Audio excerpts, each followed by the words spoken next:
ನಮಸ್ಕಾರ. 6th February 2024 ಪುನಃ ನಾನು ಸರ್ಜನ್ ಹತ್ರ ಹೋಗಿದ್ದೆ. ಅವರು ಅವತ್ತು ಸಿರೋಮಾ ಏನು ಕಲೆಕ್ಟ್ ಆಗಿಲ್ಲ, ಆರಾಮಾಗಿದೆ, ನಾವು you can go to the doctor ಅಂತ ಹೇಳಿದ್ರು. ಸೊ ಬಂದಾಗ ಅವರು ರೇಡಿಯೇಷನ್ಗೆ ನನಗೆ ಪ್ಲ್ಯಾನಿಂಗ್ ಮಾಡಲಿಕ್ಕೆ ವಿ ವಿಲ್ ಟೇಕ್ ಆ್ಯಕ್ಷನ್ ಅಂತ ಹೇಳಿ ಕೆಲವು ಡಾಕ್ಟರ್ಸ್ಗೆ ಇನ್ಸ್ಟ್ರಕ್ಟ್ ಮಾಡಿದ್ರು. ಯಾವ ರೀತಿ ನಂಗೆ ಬರೀ ಪ್ಲ್ಯಾನಿಂಗ್ ಅಂತ ಕೇಳಿಸ್ತು. ಇನಿಷಿಯಲಿ ನನಗೇನು ಅರ್ಥ ಆಗಲಿಲ್ಲ. ದಟ್ ಡೇ ವಿ ವೇಟೆಡ್, ಸ್ವಲ್ಪ ಹೊತ್ತು ಕಾಯಿಸಿದ್ರು. ಬಿಕಾಸ್ ಇನ್ ಬಿಟ್ವೀನಲ್ಲಿ ಹೋಗಿದ್ದರಿಂದ ಪೆಟ್ CT ಆ ಒಂದು ಸ್ಕ್ಯಾನ್ ರೂಮಲ್ಲೇ ಈ ಪ್ಲ್ಯಾನಿಂಗ್ ನಡೆಯುತ್ತೆ. ಅಂದರೆ ಬೇಸಿಕಲಿ ಎಲ್ಲಿಗೆ ರೇಡಿಯೇಷನ್ ಹೋಗಬೇಕು ಅಂತ ಅವ್ರು ಪ್ಲ್ಯಾನ್ ಮಾಡ್ಕೊಳ್ತಾರೆ. ಅಂದರೆ ನಮ್ಮ ಹಾರ್ಟು, ಲಂಗ್ಸು ಎಲ್ಲ ಬೇರೆ ಆರ್ಗನ್ಸನ್ನು ಪ್ರೊಟೆಕ್ಟ್ ಮಾಡಬೇಕಲ್ವ ರೇಡಿಯೋ ಆ್ಯಕ್ಟಿವ್ ವೇವ್ಸಿಂದ. ಅದಕ್ಕೋಸ್ಕರ they take a CT scan ಮಾಡ್ತಾರೆ. ಅಲ್ಲೋದಾಗ ಮಾರ್ಕಿಂಗ್ಸ್ ಮಾಡ್ತಾರೆ, ಅಂದರೆ ಯಾವ ಏರಿಯಾಗೆ ರೇಡಿಯೇಷನ್ ಕೊಡಬೇಕು ಅಂತ. ಸೊ ಅವ್ರೇನು ಮಾಡಿದ್ರು, ಅದು ಮಾರ್ಕ್ ಮಾಡಿದ್ರು. ಎಲ್ಲ ಮಾರ್ಕ್ ಮಾಡಿ ಸುಮಾರು ಒಂದು 2-3 ಡಾಕ್ಟರ್ಸ್ ಬಂದಿದ್ದರು. ಮತ್ತು ಐ ಥಿಂಕ್ ಇನ್ ದ ಡಿಪಾರ್ಟ್ಮೆಂಟಲ್ಲೂ ಸುಮಾರು ಜನ ಇದ್ದರು. ಆ್ಯಂಡ್ ಎಲ್ಲ ಮಾರ್ಕ್ ಮಾಡಿ then again they put me into the CT machine ಒಳಗಡೆ ಕಳಿಸಿದ್ರು. ಅಂದರೆ just to take a CT scan of the different organs in my body. ಅದೊಂದು 10-12 minutes. The only problem is ಕೈ ಎತ್ತಿ ಹಿಡಿಬೇಕು. ಈ ಕೈಯಲ್ಲಿ ಅಷ್ಟೊಂದು ಬಲ ಇನ್ನೂ ಬಂದಿಲ್ಲ ನನಗೆ, ಬಿಕಾಸ್ ಸರ್ಜರಿ ಆಗಿರೋದ್ರಿಂದ ಮೂವ್ಮೆಂಟ್ ಮಾಡ್ತಾ ಇರಬೇಕು ಅಂತ ಹೇಳಿದ್ದಾರೆ. And I am continuously doing movements ಮಾಡ್ತಾ ಇರ್ತೀನಿ. ಮೈಲ್ಡ್ ಎಕ್ಸಸೈಸಸ್ಸು ಮಾಡ್ತಾ ಇರ್ತೀನಿ. ಸೊ ಅದು ಸ್ವಲ್ಪ ಕಷ್ಟ ಅಂತ, ಕೈ ಎತ್ತಿ ಹೀಗೆ ಹಿಂದಕ್ಕೆ ಹಿಡ್ದಿರ್ಬೇಕಲ್ಲ, ಅದು ಸ್ವಲ್ಪ ಕಷ್ಟ ಅನ್ನಿಸ್ತು. And they did the planning that day and ಕಳಿಸ್ಕೊಟ್ರು ವಾಪಸ್ ಮನೆಗೆ. ಆ್ಯಂಡ್ ಥರ್ಸ್ಡೇಯಿಂದ ನಂದು ರೇಡಿಯೇಷನ್ ಸ್ಟಾರ್ಟ್ ಆಯಿತು. ಥರ್ಸ್ಡೇ ಹ್ಯಾಪನ್ಸ್ ಟು ಬಿ 8ನೇ ತಾರೀಕು ಫೆಬ್ರವರಿ.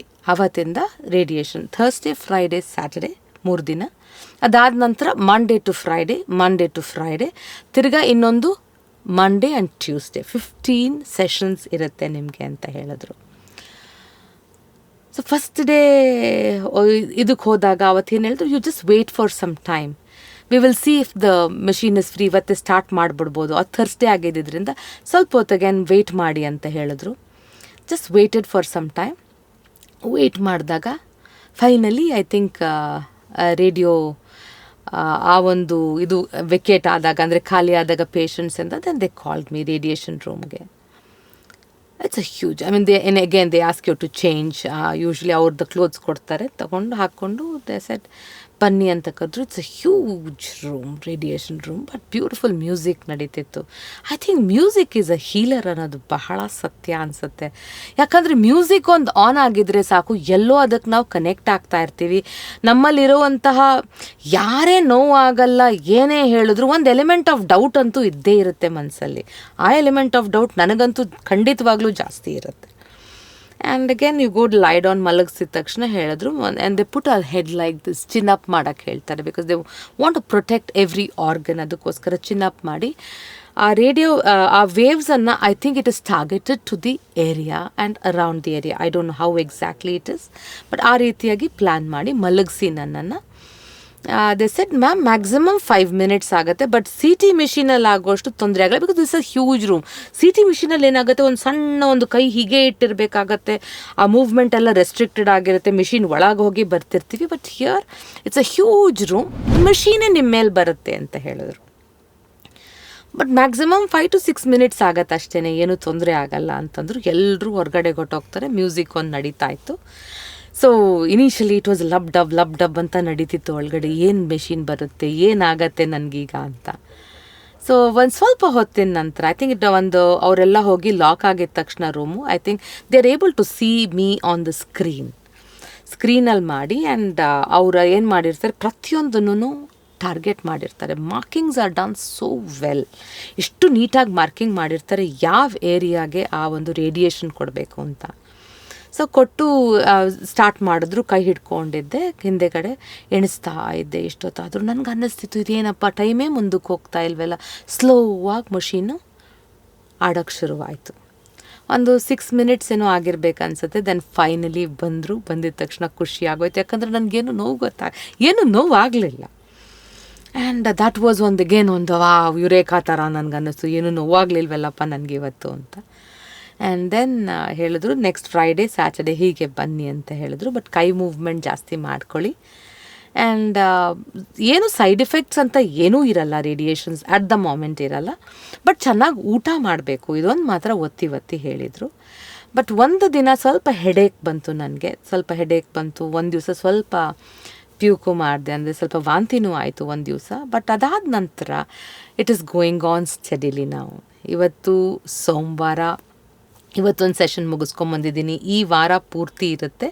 ಮುಂದಿನ ವಾರದಲ್ಲಿ ಸೋಮವಾರ ಮಂಗಳವಾರಕ್ಕೆ ನನ್ನ ರೇಡಿಯೇಷನ್ ಅಥವಾ ರೇಡಿಯೋಥೆರಪಿ ಕಂಪ್ಲೀಟ್ ಆಗುತ್ತೆ.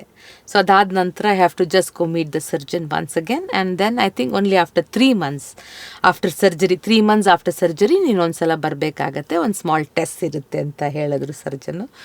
ಸೊ ಇಲ್ಲಿಗೆ ಐ ಥಿಂಕ್ ನನ್ನ ರೇಡಿಯೋಥೆರಪಿ ಸೆಷನ್ಸ್ ಬಗ್ಗೆನೂ ನಾನು ಎಲ್ಲರ ಮುಂದೆನೂ ತಂದಿಟ್ಟಿದ್ದೀನಿ. ಇವತ್ತು ಟ್ರೀಟ್ಮೆಂಟ್ ಬಹಳ ಇಂಪ್ರೂವ್ಮೆಂಟ್ ಆಗಿದೆ. ಆ್ಯಂಡ್ ಐ ಮೀನ್ ಎಸ್ಪೆಷಲಿ ನನ್ನಂಥ ಏಜ್ ಅವ್ರಿಗೆ, ಬಿಕಾಸ್ ನಾವು ಆ ಎರಾ ಅವರು, ನಮಗೆಲ್ಲ ಆಗಿನ ಕಾಲದಲ್ಲಿ ಏನೇನು ನಡೆದಿತ್ತು ಅದೇ ನೆನಪಲ್ಲಿ ಉಳಿದಿರುತ್ತೆ. ಇವತ್ತು ಬಹಳಷ್ಟು ಚೇಂಜಸ್ ನಡೆದಿದೆ. ಅದರಲ್ಲೂ ನನಗೆ ಒಂದು ಹೊಸ ಮಷೀನ್ ಬಂದಿತ್ತು. ಸೊ ಐ ವಾಸ್ ನನಗೆ ರೇಡಿಯೇಷನ್ ಕೊಟ್ಟಿರೋದು ಹೊಸ ಮೆಷಿನ್, ಆ್ಯಂಡ್ ಇಟ್ ಟಾರ್ಗೆಟ್ಸ್ ಅಂತೆ, ಕರೆಕ್ಟ್ ಜಾಗಕ್ಕೆ ಟಾರ್ಗೆಟ್ ಮಾಡಿರ್ತಾರೆ.